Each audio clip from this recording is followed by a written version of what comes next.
My name is Greg Deegan, and I think most of you may know me, but I'm the Executive Director of Teaching Cleveland, along with Aaron Miller-Tate. We started this organization, my goodness gracious, almost 10 years ago, and our commitment is to build a group of educators and community members who want to connect young people with Cleveland.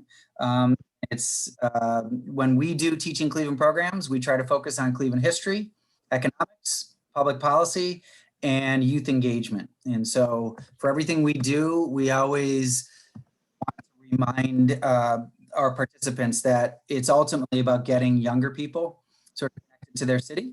And in particular, not only getting them connected to their city, but getting kids to feel like they can make a difference in their community. So we do two programs,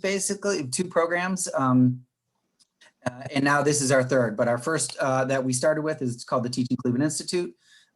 We do professional development with educators. And then we also do a Teaching Cleveland Student Challenge, which is what we were supposed to do this year, but of course the pandemic. And that's where we work directly with kids and their teachers and in any sort of a challenge. We typically will have them meet 5 times throughout the year to collaborate on whatever the challenge is. Our last challenge was about how kids could raise their voice and be heard in politics.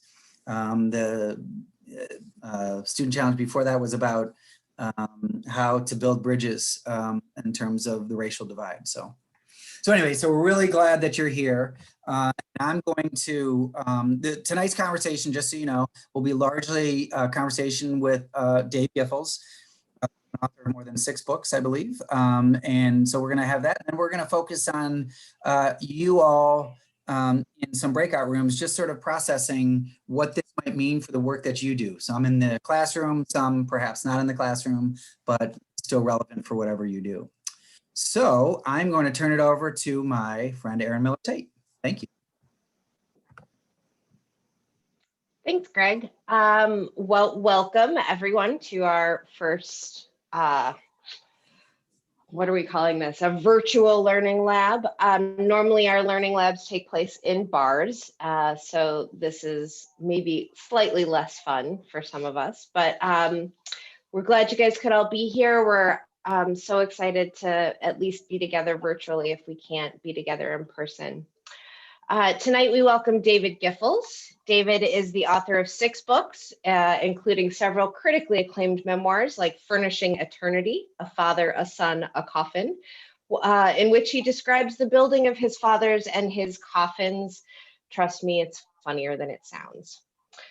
His essay collection, The Hard Way on Purpose, tells tales of the Rust Belt, in which he, according to Amazon, explores the meaning of identity and place, hamburgers, hard work, and basketball. He is a professor of English at the University of Akron, where he teaches creative nonfiction in the Northeast Ohio Master of Fine Arts program. His most recent book, Barnstorming Ohio, To Understand America, was published by Hachette in August, and we are going to talk a little bit about that book tonight, in which Dave spent a year traveling the state, listening to the questions and concerns of Ohioans about the future of the nation. And so here we are in this virtual environment where my Bluetooth earphones keep falling out. So I'll be right back. Here I am again. Welcome. Thank you for your patience as we all figure out how to do this. So David, welcome. Thanks for being here. There it goes again. Tell us a little bit about the book. Tell us how it came together, what inspired you, what your process was like. Sure. And thanks, Aaron and Greg and everyone for coming. Nice to be here. I wish we were in a bar, but it's okay because I'm drinking vodka, so we can pretend. Not me. Well, so Barnstorming Ohio kind of developed as the seed of an idea after the 2018 midterm elections. And it was kind of funny because I was talking to my agent. I was casting about for what my next project was going to be. And when Furnishing Eternity, my last book, came out, New York Times Book Review referred to me as, quote, the Bard of Akron. It was a title that I did not ask for, and it made me self-conscious and a little bit cringy, just because it sounded odd. Not that I'm not proud of the work I've done writing about my hometown and Ohio and the Rust Belt region, but I thought maybe I was kind of becoming narrowcast.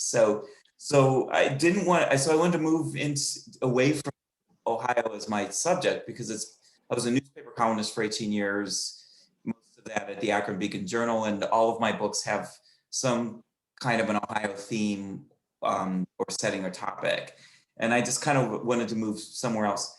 And lo and behold, my agent said, well, it just seems like after the midterm elections, like Ohio just seems to be in the conversation the way that it always does. And he's a New Yorker, but he was really kind of like fixated on the fact that I have this experience writing about Ohio, and he thought Ohio was going to have something to say leading to 2020. And so the person who was trying to get away from this subject wrote this book where the biggest word on the cover is the word Ohio.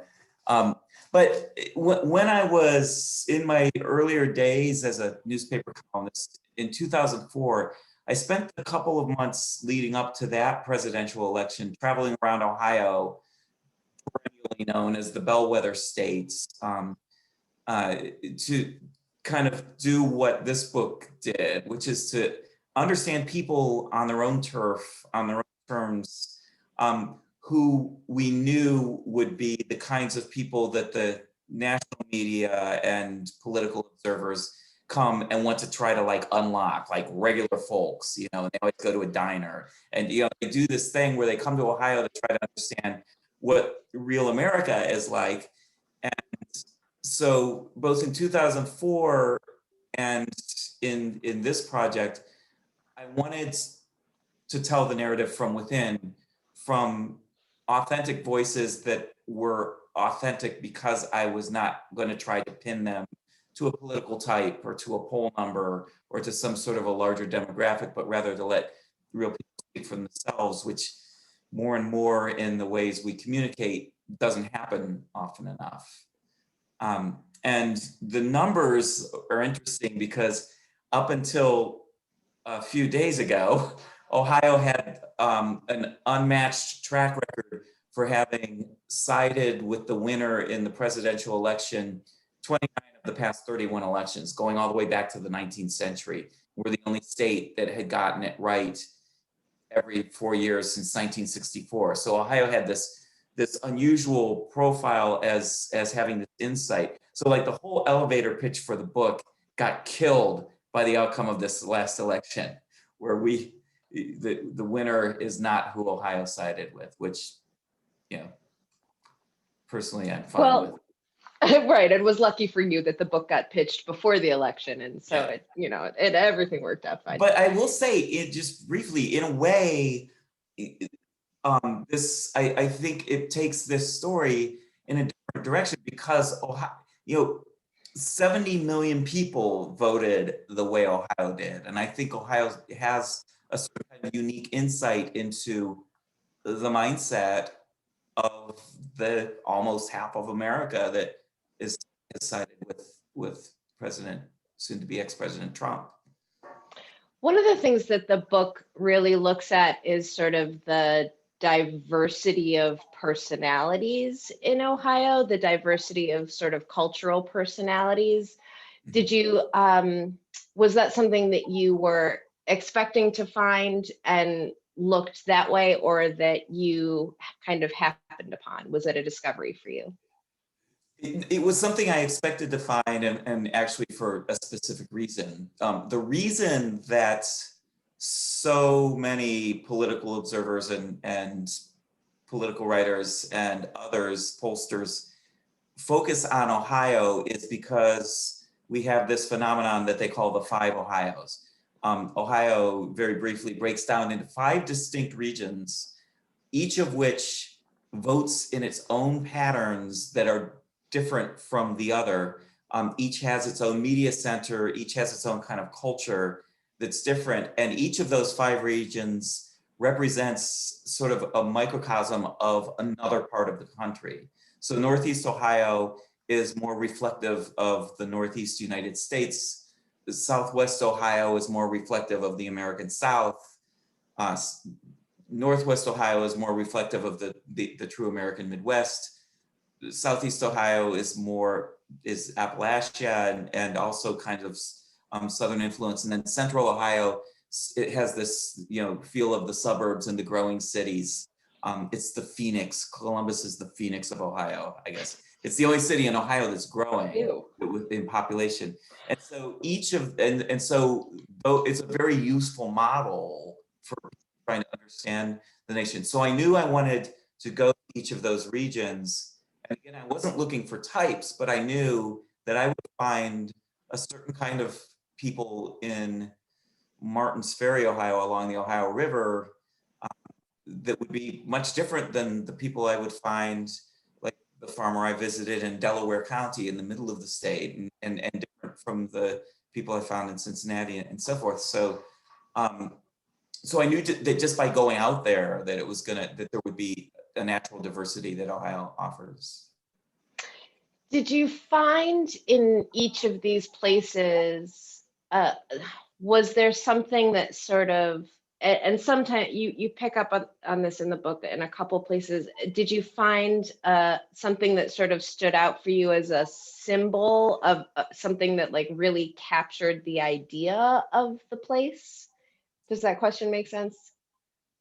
Yeah, almost always. This is something I tell my writing students that I learned as a journalist, is that it's amazing what happens to you as a writer when you just walk out the front door and start looking at the world as a writer. And what happened is every place I went, I would just be sort of peppered with information that symbolize larger ideas. So, for instance, I went to the city of Mansfield, and Mansfield is like many Rust Belt post-industrial cities, including my own city of Akron, it has been struggling to rebuild its downtown district, and through some of the ways that other cities have done. And so Mansfield in the 1990s built a carousel in a little park in the middle of downtown. It's this overtly Americana, heartwarming image. It looks and sounds like what we want middle America to look and sound like, a downtown carousel. And you can stand looking at that carousel, and as I read in the opening of that chapter, if you narrow your eyes in one direction, you'll see one version of America, and if you narrow your eyes in the other direction, you'll see another. The other direction, you turn and you look, and you're seeing what is an obviously abandoned warehouse that needs someone to care for it. And so there's this very tenuous thing that I think any of us who live in Rust Belt City know is, that question that's always there, is this something beyond salvation or something worth saving? And you can find information to support either side of that question. So, and Mansfield, to me, not just represents the struggle and hard times of the Rust Belt, but an American struggle. And one thing that one of the aspects of the Rust Belt that I have been fascinated by is this question of are our formerly industrial cities dying? And my book, The Hard Way on Purpose, came out right about the same time that all these books about Detroit came out. And all of the books about Detroit were like, the rest of America's fascination was, is this going to be our first, fallen empire? And the thing that Detroit proved is that we're just too young of a country to know what it looks like when a city has its great fall, but doesn't just collapse. It didn't get overrun by a volcano or, burn to the ground. It just, it fell. And so the fascination of Detroit is how will it evolve back out of that fall? And so, so Mansfield in a very small way kind of is that same notion. So did you find things, we've talked a lot about what has made these sort of different regions different. Did you find a common theme? Did you find a uniting principle? Yeah, something that emerged that I didn't see coming, that I was glad I got to hear so many different voices because it taught me something new about a place I've been writing about for 25 years. So I spent more time than anywhere else in the area around Lordstown because the book spans from, it opens in March of 2019 and it ends just as the pandemic is beginning in March of 2020. And so just as I was beginning my research and my travels, the Lordstown GM plant was being shut down and what would ultimately be permanently. And so I went there a number of times and spent a lot of time talking to people there. And in the course of those conversations, I was talking with the president of the local union, URW union, UAW is the United Rubber Workers, my hometown's union. Anyway, we were talking about what, everybody I talked to, I asked some version of this question: what should the rest of America know about you, and what should any presidential candidate know about you? And he said, what people should know is it doesn't matter whether your car was built by an American car maker or not. What matters is whether it was assembled in America, because those are the jobs that put food on people's table. It doesn't matter whether you're making GM rich or Fiat rich. What matters is who you're paying, their hourly wage. And he actually taught me how to read the VIN number on the car, on my car, which is a Subaru, which I was very self-conscious about driving around Lordstown in a very raw moment, driving, a car from a Japanese maker. You can read it and the first set of digits will tell you where it was assembled. And as it turns out, my car was assembled in the United States. And so, but it was this idea of that he gave me of mindfulness, of knowing how you're operating as an American because of the difference it can make. And the fact that it's very easy not to know that. So I had a completely different conversation with a farmer in the middle of Ohio. I think a fifth generation family farmer who was being crushed by the trade war with China and the historic rainfall that was happening in 2019.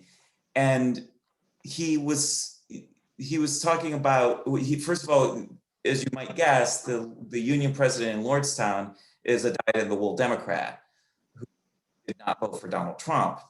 This guy is a very traditional Republican, sort of probably more libertarian, but definitely had voted for Donald Trump and still supported him, voter. And he was talking about, the fact that we now live in an age where he said, jokingly, that most children believe that their food was manufactured in the back room of the grocery store.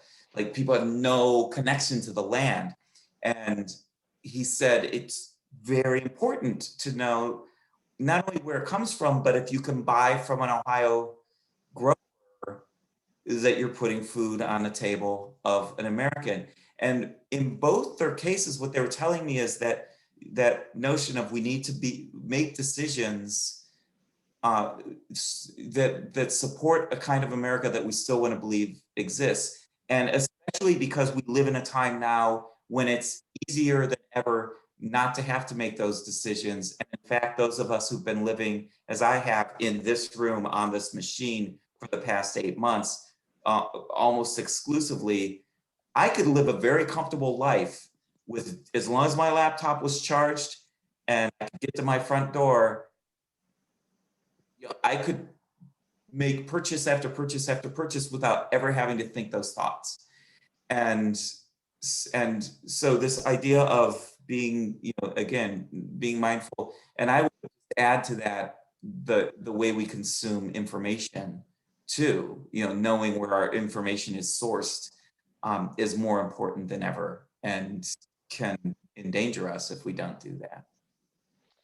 Interesting. As a former economics teacher, I am always game to make the argument for mindful consumption. But it's interesting that I guess not surprising that is what sort of underlied a lot of the things that people were concerned about. I was really fascinated to. Erin, I just saw a question come up in the chat that I thought Sure. I'd jump on, and then sorry, Jump on it. up there. This interview is over. We're done. No, so the question is, did I find people with strong connection to local newspapers? And I can't say that I detected that connection. I'm as somebody who left the newspaper industry 12 years ago, in part because of its distress, and I couldn't see having a second half of a career in that career that I really loved. I'm very attuned to that. I don't know if people are, again, like mindful of what their local newspaper does in large enough numbers that they're recognizing it.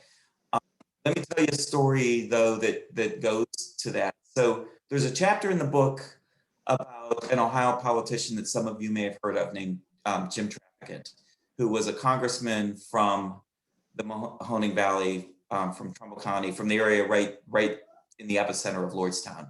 And he was a demagogue if you look at him in most ways, but he was also beloved by the people from that region. And he was, throughout his political career, which ended with him in federal prison, yet still beloved by a large number of people, he was dogged by a columnist at the Youngstown Vindicator throughout his political career, who always called him out, always tested his power, called him a demagogue when he thought he needed to call him a demagogue, and kept him in check, which is what the Fourth Estate is supposed to do, especially at the local level where there isn't anyone else who's going to do that watchdog journalism. Well, just as I was completing work on that story and telling that part of the story, it was announced last year that the Youngstown Vindicator was going out of print, was ceasing production like so many other local newspapers. And to me, it was like a real, like, sort of warning sign. So I found less evidence of people relying on their newspapers than I did of the tie between the local newspaper and the community it serves being reduced by, in many cases, by forces, the market forces that the ownership believes are in play, even though they still make money. So I don't know if that answers your question, but I'm sensitive to that topic. Yeah, for sure. You bring up Jim Traficant, who was sort of a legendary character in my house growing up. My mother was from Youngstown. And a lot of what you wrote about, you sort of, and this is maybe more of a craft question than a content question. A lot of your work, you write what is sort of known as creative nonfiction. How do you walk that line between presenting a person and creating a character? That there's there seems to be a balance there that I think you strike really well, but I've seen it struck not as well. Yeah, if you could talk about that a little bit. So, well, because I come from a background of print journalism, I'm like really sensitive to the difference between something that you saw, that you observed, that you researched, that's a true thing, and something that's not. So it's pretty simple, basic. But I do recognize how that line gets crossed because, it's the writer's instinct to want the work to be colorful and full of vibrancy, and some people aren't that vibrant and colorful. So, but this is what I teach my students too, is when you're writing about a real person, including yourself, but especially another person as a character, identify their quirks, identify the traits that are theirs that make them who they are, at least in that first level of like roundness, of so that they are not, you know, just a farmer from Delaware County, but you know, what are, you know, and these things work well in threes. If you can sort of make your first identification of this person with sort of three traits that establish them more as a character, and then and not just a voice that's speaking the words that are being spoken. That's the first thing, but also, and then try to understand their motivations. You know, when you're writing fiction, like the first thing you need to know is what your character is motivated by, like what do they want?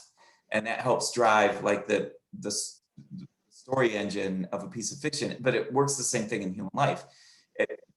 Everyone we write about wants something, and understand what they want and why they want it, then you have story tension, because whether they get it or not now matters to the reader. And so even if it's not stated overtly, as long as the writer understands that, the writer can write in a more like deeper into the character, even somebody you've only talked to for an hour, in a credible, like authentic way.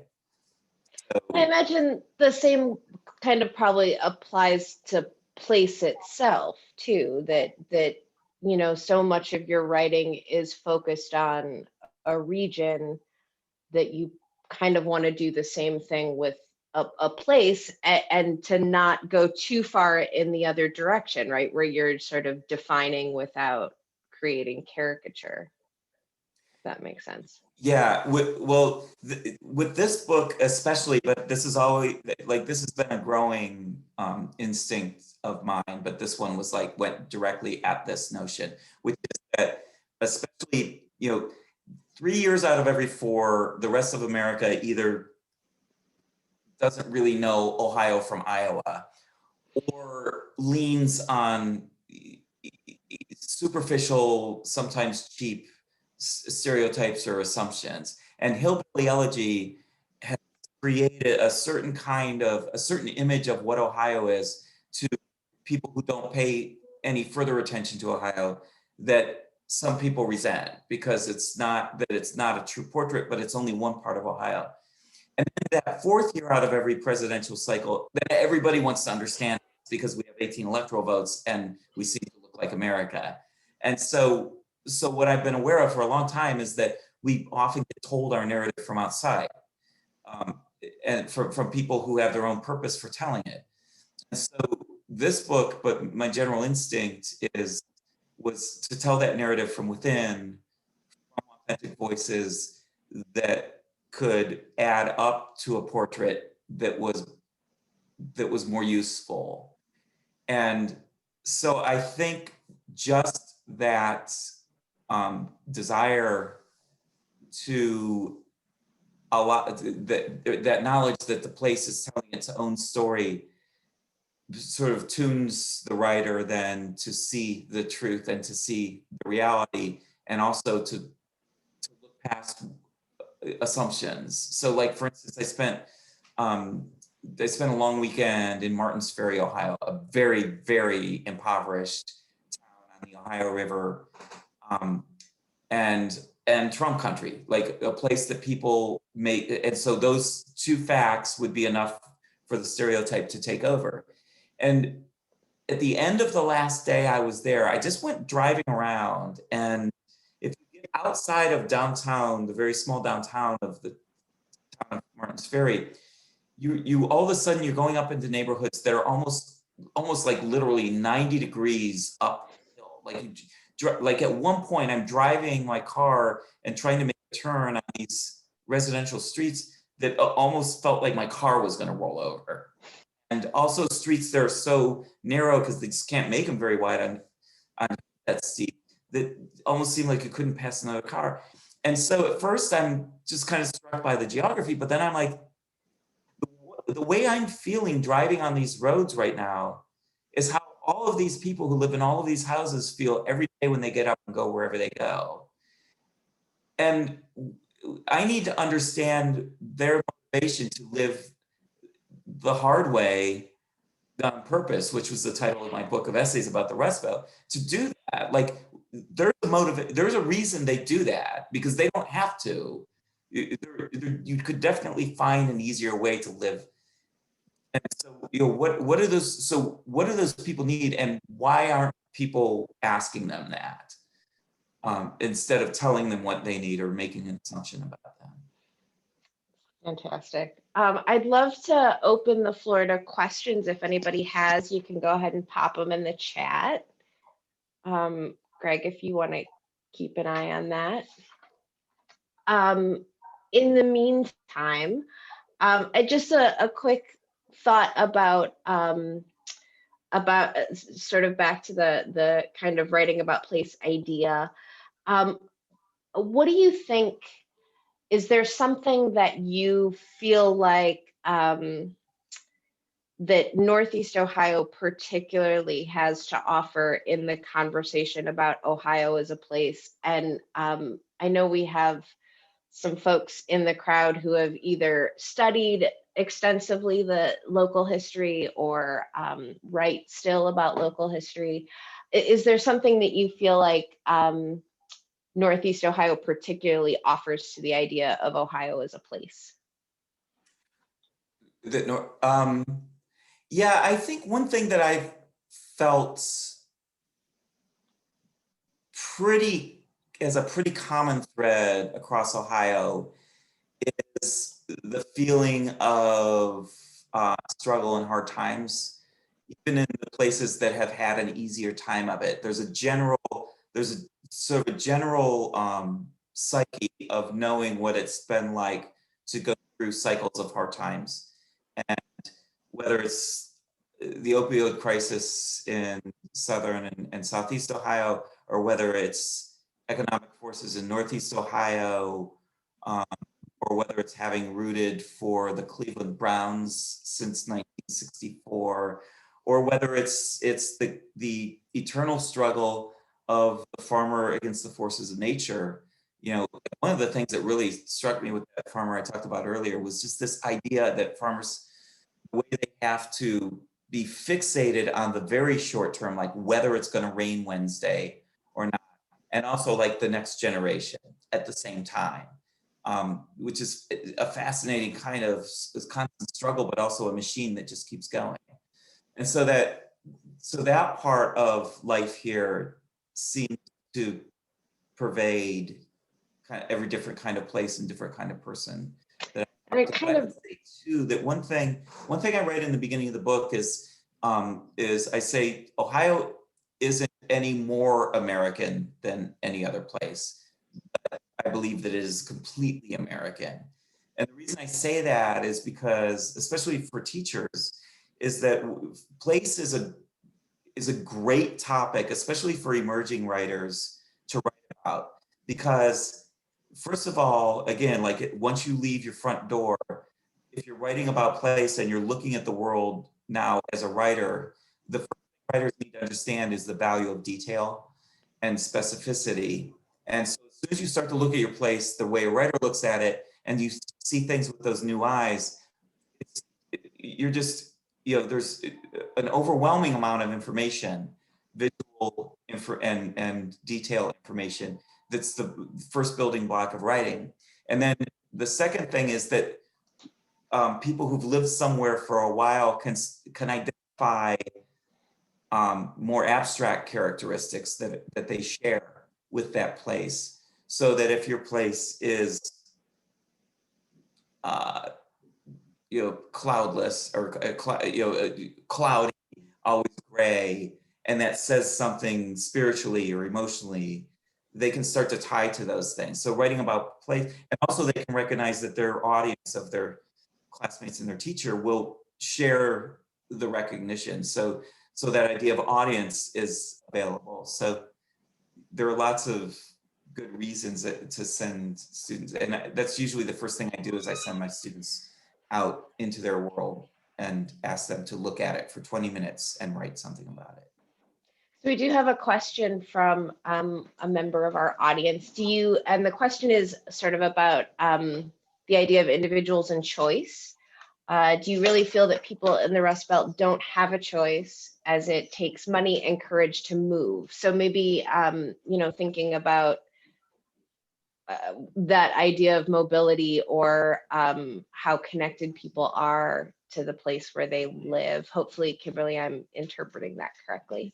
Yeah, no, I get it. Well, first of all, I live in a city that's lost 1/3 of its population in my lifetime. So I'm aware that plenty of people do leave, often under unfortunate circumstances, and sometimes, and just as often, if not more, for a perceived greater opportunity elsewhere. Yes, there are people who can't leave because their means, their agency is so reduced by poverty and or by negative connections that they can't break away from. So I'm completely aware of that. But the population trends in a more like global way do show we have a bigger danger, I think, of people who leave here who could stay and contribute than we do of people who can't leave here. But I would bet if going back to the example of Martin's Ferry, I would bet if you could somehow ask the people who live in that place why they stay there, I bet the family would be their answer. I bet that would be the first answer for most people. And I think that notion of community, whatever it means, is the primary reason that people stay in places that other people would wonder, why do you stay there? Well, I think that's going to wrap up our conversation. We're just we'd like to have a little time to do some breakout sessions. Oh, we have one quick question, maybe, because I think people would like to hear the answer. So Matt asks, oh, I just lost it. Come back. How did you approach decisions about how much to include yourself as a character in the book? In this book, because this book is different. My other books have been memoirs and personal essays, and this book was, as I described the premise, I was going out into the world to understand it. But I wanted there to be a through line, and I also wanted to be transparent about who I was and some of my motivations. So, and also both my children had, I thought, important stories to tell too. My son was a rookie police officer in Akron, Ohio, starting the very day the book begins. And my daughter was a first-time voter, female voter in 2016, given the choice between the first mainstream female candidate for president and what I describe in the book as the most openly misogynistic one. And so both of them I knew told stories. And also because I've lived and written about Ohio so much that I felt like my first person voice in the book needed to be there because I've reflected on these things before and I could, but the book's not about me. It's written in first person. Well, thank you so much for such an interesting conversation. Greg, have you taken care of the breakout rooms? Are we ready to do that? So I'm going to turn it back over to you. Yeah, so thank you, David. We really appreciate your insights. I have to just tell you what really resonated was one of your opening comments about just understanding people on their own terms. And for me, how important that is, especially when you do work like we do, where you're connecting kids to their community. And just the idea of being mindful about people's community connections, to me, I think that's really powerful. So in the spirit of building community, we like to do this, as Aaron said at the start, we typically like to organize many of our things around alcohol. But unfortunately, we are here because we try to be community builders. But all we thought we would do is take about 5 minutes to put you in some breakout rooms and just sort of introduce yourself to the others in the breakout room and just talk about, introduce yourself, your organization, what you do, and maybe an insight you have about what David and his ideas mean for you in your work, whether it's connecting kids or just in another area of your work. So I'm gonna create these breakout rooms and I'm gonna open them all up, and it's just gonna be 5 minutes or so. It's just about building community and debriefing. So we appreciate you doing that. All right, I'm opening all the rooms. So Should I join a room here? I think you are in a room. Giffels, you're in Okay. room 3.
Welcome back. Good seeing you, Mark. And I'm not familiar, how do you pronounce your first name? Sujata? Sujata, that's perfect. Yeah. Awesome. Nice to have you here. Thank you. Thank you. I have just recently started writing about some memoirs and personal essays and things like that. And one of my piece is accepted by the Cleveland Library. And I was just telling that I came to Cleveland when I was 22 years old. I grew up in India, born and grew up in India. So I'm really hungry for anything related to Cleveland or Ohio. So cool. Maybe you came to the right place. We're sort of hungry for all that stuff as well. So that's very cool. So I hope the conversations were interesting, gave you a little bit of time to debrief, discuss. Didn't know if anyone wanted to share, as Sujata was just saying, anything that sort of a takeaway from your conversation. before we sort of wrap. Yeah, I just kind of like to comment, David. I appreciate the fact that you're writing about Ohio, and your comment was very true when you ask people if they know the difference between Ohio and Iowa, and oftentimes they don't because they think of us as all farmers. But we are a cross-cultural group of America. I mean, we are America. If you go to any corner of this state, it's completely different than any other place. And I think that's great. It's often not written about unless there's a particular subject focus. I don't know if you've ever read any of Louis Bromfield's work, but some great stuff from back in the day. Yeah, he's in the book. Like I read about him. Yeah. Wonderful. Well, thank you. I appreciate that. Thank you, Mark. That was that. Yeah, to me, I also have to tell you, David, like that notion of 5 different sort of cultural regions in Ohio. I want to learn more about that. I'm totally fascinated by that. It's really interesting. Well, so I hope that tonight's conversation was one which got you thinking about the way place, of course, shapes us and how we represent place, both in terms of our identity, but to others. David, we really appreciate the time that you took to be with us. Thanks for having me. Thank you so much. And Aaron Miller-Tate, thank you for sort of helping guide that conversation. I really, really appreciate it. Just 2 announcements, really. We have coming up, and I think she has left, actually an author of another book on Cleveland Heights, but on December 9th, and we'll send something out in about a week, we will have our second TCI virtual learning lab. And it is a book that will be coming out in the next few weeks called Resisting Segregation. It's about how Cleveland Heights activists in the civil rights movement decided to sort of go against the redlining and the white flight of many cities and create a multiracial community of Heights. So the author of that book, Susie Kaiser, will be with us on December 9th, same time, 5 o'clock. We'll send out that invite about that. We'll also do something similar where we have just a little bit of time for discussion as well and some questions. And just one other reminder is that David's book is available, of course, in many places, not only in his website, I'm sure on Amazon, but at MaxBacks on Coventry. Susie DeGaetano is offering 10% off if you put in the coupon code TEACHCLE and a signed book by Mr. Giffels. So feel free to reach out to MaxBacks, and we'll send this as a follow-up to everyone who joined us this evening, just so that you know that you can get a signed copy by David. So we appreciate it very much. So thank you again for joining Teaching Cleveland. We're a bunch of teachers who love Cleveland and are trying to get individuals connected themselves and to connect their kids and in other areas of their life with Cleveland. So we hope that you spread the word, and we see you on December 9th at 5 o'clock. Thank you all. Awesome. Thanks, Thank you, everybody. Greg. Have Bye-bye. a good one. Thank you. Thank you. Thanks a lot.